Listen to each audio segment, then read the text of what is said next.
Hi, it's Beth Morant here from the Speech and Language Garden. It's time to have a little look around the SLCN course, the Speech Language Communication Needs course that's on the website and available online for you. So let's put me in the corner, there I go. Now this is my website, thespeechandlanguagegarden.com. Whilst you're here, make sure you have a look at the freebies and some of the ebook resources that are available here on the website for you. But let's click on the online courses tab. So all of the courses are as budget friendly as I can make them for schools, and they're all available online and instant access as well. So there's no particular date you've got to wait for. You haven't got to find cover for your classes or cover for your staff. You can just log in and go.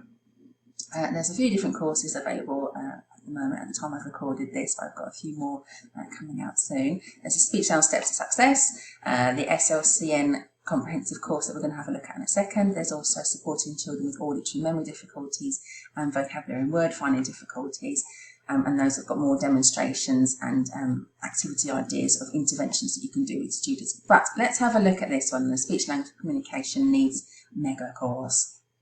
It's about an hour and a half long total video time. You can split that into two 45-minute training sessions, easy peasy. So it takes you over to the platform that I'm hosting the courses on, and it gives you lots of information about SLCN. Some really interesting kind of red flags that I like to mention to teachers and to schools to have a little look at. Have you got kids in your class with poor attention skills? Do they have frustration and challenging behaviour? Are they just struggling to follow instructions and just don't know what's going on around them? You know, your lower ones that are struggling academically, is there something that you can be doing to help them? Well, here you go, here's this course for you. Like I said, you can do it online, you can access it anytime, and also because you've already logged in, you'll be able to log in again and re-access the stuff in about 3 months' time or next year's time, or even in the beginning of next academic year when you want to train up new staff or refresh your skills. Okay, there's lots of benefits for you to have a little read through after completing the course. And some information about what we're going to do in the course, and then all this massive load of bonus materials I've put in for you. So there are 9 downloadable PDFs that you can just print off and put up in the staff room or put up in your own classroom. There's also the SLCN checklist, which is absolutely recommended to do with some of those children with the red flags that we've just looked at a second ago. And it helps you to indicate what areas of difficulty they have got, and actually even to isolate some individual targets that you can be working on with them without having to refer just yet to a speech and language therapist. It all helps you to build up that evidence that you need for these children. There's also the SLCN ebook that you can share with your team and upload onto your shared drive as well. Right, click any of these buttons and it takes you through. Or does it? Oh, no, I need to sign in because I've already signed in. Okay, sign in. Okay, so it's signed in and it shows me all of the courses that I've enrolled in, even though I've made them all, but it's this one that I want to show you. Okay, so here it is. So we've got all the modules here. There are 4 modules. So with the first one, with the introduction and theory, the slides that I've been talking over, oh, there I am talking now. Children you might be working with in calls me. So we have a little look at what you'll learn in each of these modules. So the first one is introduction and theory. What is SLCN? Let's see what else I want to tell you about this. So what the definition of SLCN, speech language communication needs, is. We'll look at some prevalence and patterns, and is it more boys than girls, or is it children from certain backgrounds? We'll have a little look into all of the information there.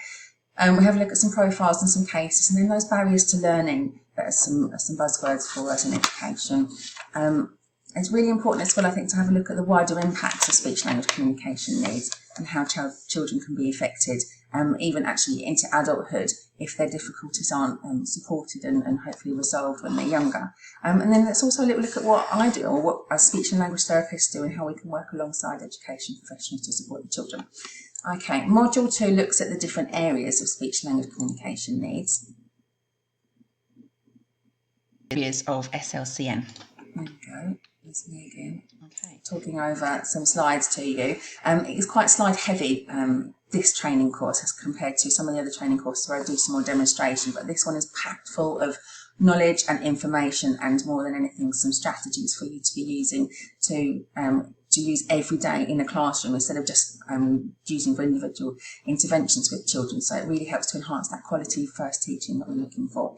So module 2, we're looking at the impacts and barriers to learning and the areas of need within SLCN. For me, it's really clear that there are 7 different areas. So we look really closely into the 7 different areas, which include comprehension, memory, expressive language, speech sounds, dysfluency.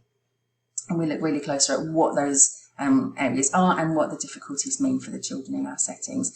I've tried to include a whole range of age ranges actually for schools, knowing that these courses are accessed by people who work in primary schools and secondary schools and even some sixth form colleges too. So I've tried to include strategies that you can use for any of these different age ranges. In module 3, here are some strategies. In fact, I think there's over like 70 strategies that I've included for everybody. In your supporting future. Shut her up again. So that you can use to support with the children that you work with. Because there's so many, we were looking at step 4 about how you can choose just a few strategies to start with for this term. So here we are. I think it's something I can tell you what my strategies are. Yes, there we go.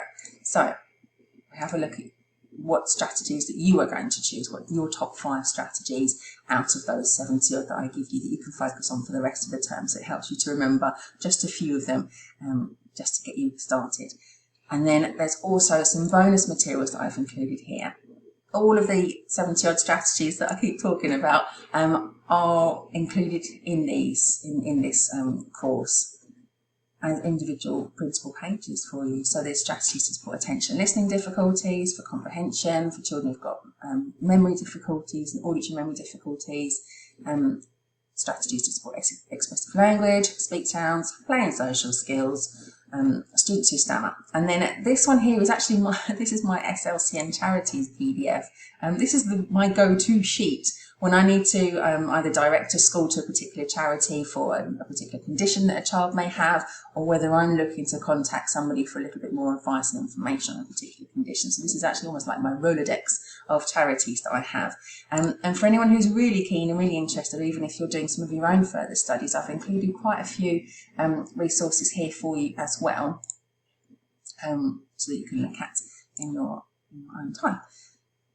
With regards to the extra bonus goodies, here's the SLCN checklist that I mentioned for you. It's really easy peasy. Pop in the child's name and then the date that you do this checklist, and you just tick, are they always having difficulty with these particular areas, often or rarely, and then at the bottom, after you've gone through all 7 different areas, at the bottom it helps us have a look at what you need to do next. If there's lots of ticks in the always column, you're going to have to refer these children to speech and language therapy. But you can send this checklist with the referral, and it will really help the speech therapist to isolate the particular sub-test that will be good to help work out what's particularly going on with this child, or what's going on with this child in a deeper level.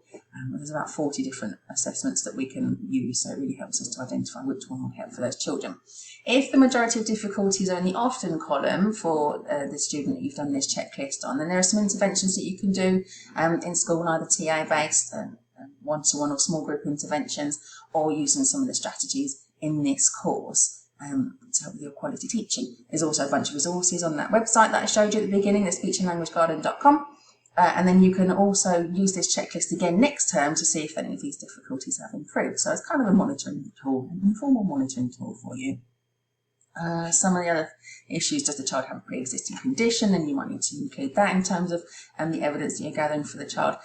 One thing to note though, if you've got a child who has got stammering or fluency difficulties, it's always best to refer them to speech and language therapy just to double check that everything's okay with them. So that's everything in this huge course for you. And don't forget that you can show my courses to your whole team. So you just need 1 log on per school and then just share away. As long as people are using these resources and strategies to help the children in their setting, and that makes me feel good as a speech and language therapist that I'm able to help you to help the children that you work with. Please do contact me via my website or via any of the social media pages that you find me on, or you can also send me an email, speechandlanguagegarden@gmail.com, and do get in touch if you have any questions. Okay, bye for now.